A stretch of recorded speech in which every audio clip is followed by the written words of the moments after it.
Yaurana, bonjour and hello from the tropical island of Tahiti in French Polynesia.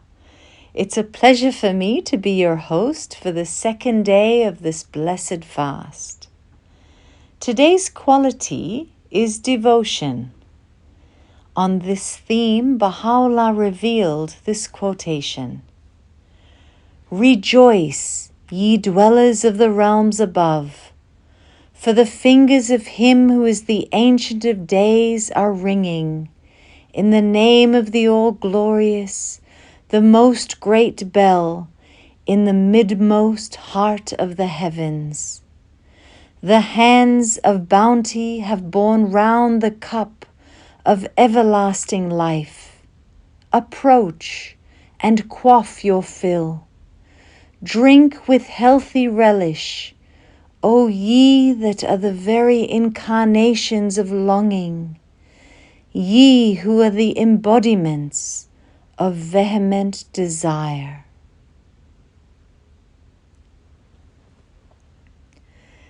As these powerful words of Baha'u'llah settle in your heart and soul, let me now take you into the inspiring story of Ella Bailey. Night hath succeeded day, and day hath succeeded night, and the hours and moments of your lives have come and gone. Bestir yourselves, that the brief moments that are still yours may not be dissipated and lost.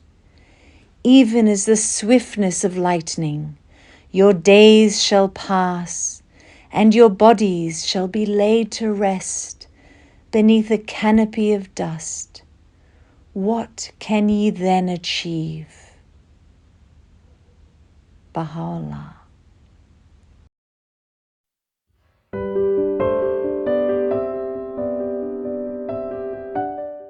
Ella Bailey. Oh, Ella Bailey. Ella Bailey. He kept repeating my name as he looked off into space, but he put into my name every possible emotion. That was the wonder of it. These were the words of Abdul-Baha, spoken in Chicago in 1912, and to me, they carried a profound meaning. My child, you are going to suffer. You are going to have a great deal of sorrow, and you are going to have a great deal of pain. Life is going to be hard. Yet in those few words, he also imparted an enduring gift. He gave me faith and strength. This made me feel his spiritual power and his truth. Ella Martha Bailey was born on December 18, 1864, in Houston, Texas. Shortly after her birth, her family moved to San Diego County, California, where they established a ranch. At the tender age of 2, Ella was stricken with infantile paralysis, leaving one of her limbs permanently paralyzed. Despite this significant challenge, she cultivated a deep love for the outdoors and, with remarkable determination, became an expert horseback rider. From an early age, Ella was drawn to a life of service, pursuing a teaching career after graduating from normal school in Southern California. She taught elementary school until ill health forced her to retire in 1924. Her kindness and dedication left an indelible mark on her students, who cherished her memory for years to come. Ella was introduced to the Baha'i faith by Lua Getzinger and became one of the waiting servants who embraced its teachings even before Abdul-Baha's visit to America. When it became evident that Abdul-Baha would not visit the Pacific coast, Ella joined a group of California believers traveling to Chicago to meet him. Among her companions were Mrs. Ella Cooper and Mrs. Ellen Goodall. Reflecting on her encounter with Abdul-Baha, Ella described how she was overcome with joy, recalling, "We wondered what he looked like, the color of his eyes, of his hair. After I had once seen him, I never had words with which to express these things. They seemed so unimportant. He greeted me by saying that he was happy to see me with my spiritual mother, Mrs. Goodall." Ella's humility and dedication endeared her to her friends and the Baha'is of the San Francisco region. Tireless in her efforts to serve, she preferred to remain in the background, quietly exemplifying the teachings of the faith through her actions. There was a plea to complete the construction of the Chicago Temple, a plea that stirred the hearts of many believers. Ella, through years of sacrifice, had saved $1,000, a sum meant for her burial expenses. With no family to tend to her final resting place, she had set aside enough for a modest plot of land and a small headstone to mark her grave. When the call for contributions to the temple came, Ella pondered deeply. She thought, I am a small woman. Surely my plot could be smaller. And Bailey is not a big name. It could fit on a tiny stone. With that thought, she sent $500 of her burial savings, offering it for the glory of Baha'u'llah. Then another message arrived from the Guardian. It spoke of the temple's spiritual significance, a place where at dawn, people would gather to pray and supplicate Almighty God, their hearts ignited with a spirit that would spread across the world. The Guardian wrote that the power of the temple was so immense, so transformative, that its full significance would only be understood in the future. Ella read these words, and they moved her deeply. She thought, the stone over my grave is not what matters. The stone that truly matters is the one being raised at Wilmette. Perhaps someday, Baha'u'llah will look upon that temple with love and see a little corner of it, made of concrete and quartz, and say, that is the stone for Ella Bailey. With unwavering resolve, she sent the remaining $500, writing to the treasurer, I am sending you the other $500, and they can bury me in a potter's field. Ella's life was a testament to selflessness and service. Living at the Berkeley Women's City Club, she turned her room into a haven, hosting countless Baha'i gatherings and offering comfort and kindness to anyone in need.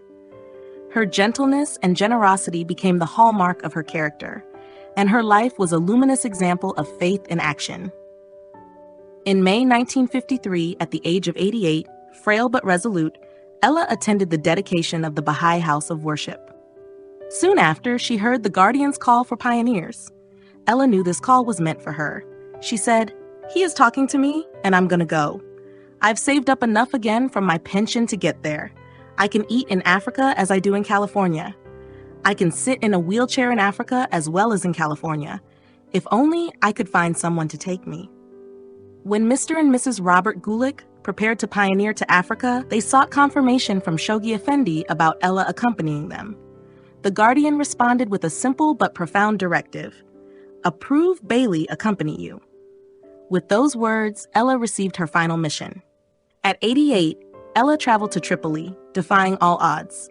Some questioned her decision, saying, why would a poor, old, sick, and crippled woman go to Africa? Wouldn't it have been better for her to stay in California, where she could still teach by phone or receive visitors?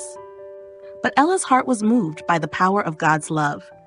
She knew that when the love of Baha'u'llah fills the heart, there is no obstacle too great. And so she went. Hand of the Cause of God. William Sears recalls, when the beloved Guardian one evening rolled out this piece of paper, and on there was designed a monument to be raised above her head in Tripoli.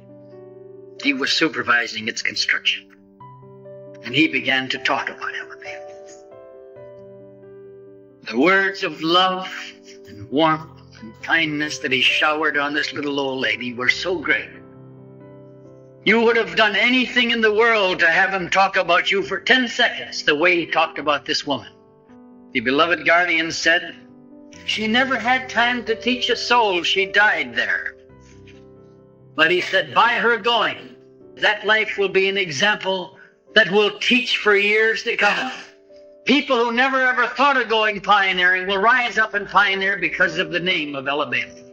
People who were dead, he said, would come to life just hearing about her story and hearing about her name.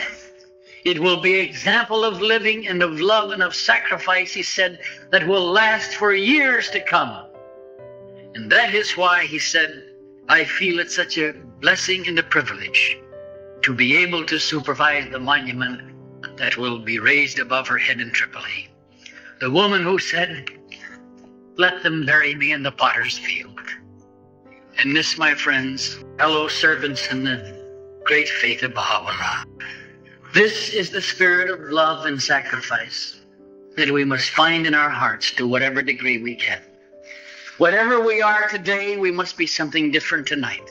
And whatever we are tonight, we must be something different tomorrow.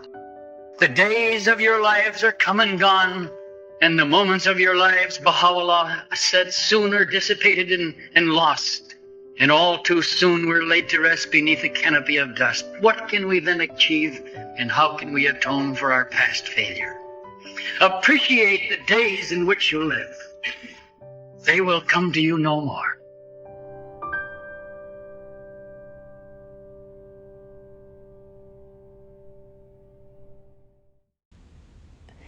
Dear friends, I hope you're inspired by this beautiful story.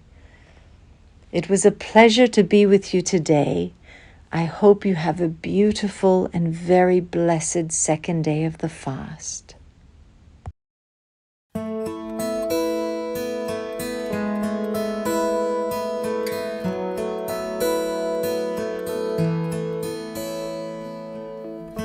Your life, your story, your sacrifice, your love, your devotion, your smiling eyes. Your example shines so bright.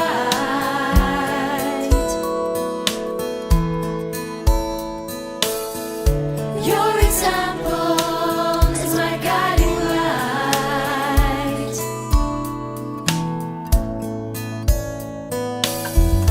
If I could live your life, if I could share your story, if I could feel your sacrifice, if I could learn to love with pure devotion, if I could see through your eyes. Your example is my guiding light. You gave your all to serve mankind. You are the mystery I ponder every day. You gave us all the strength to stand out of the shade. I want to walk in your footsteps. I want to walk in your way. You show me the path. I pray I take it day by day. We will see no strangers, see them all as friends, and turn away from otherness. In this wondrous age, we'll gather all the people to the world of oneness. Your example shines so bright. You gave your all to serve mankind. You are the mystery I ponder every day. You gave us all the strength to stand out of the shade. I want to walk in your footsteps. I want to walk in your way. You show me the path. I'm gonna take it day by day. To travel the world in the utmost poverty, raising the call of His glorious name. That was your longing that you gave to me. I just have to raise my own capacity. Now is the time to raise high the banner of unity. Intone the verses of friendship. Grace of God is one, the grace of God is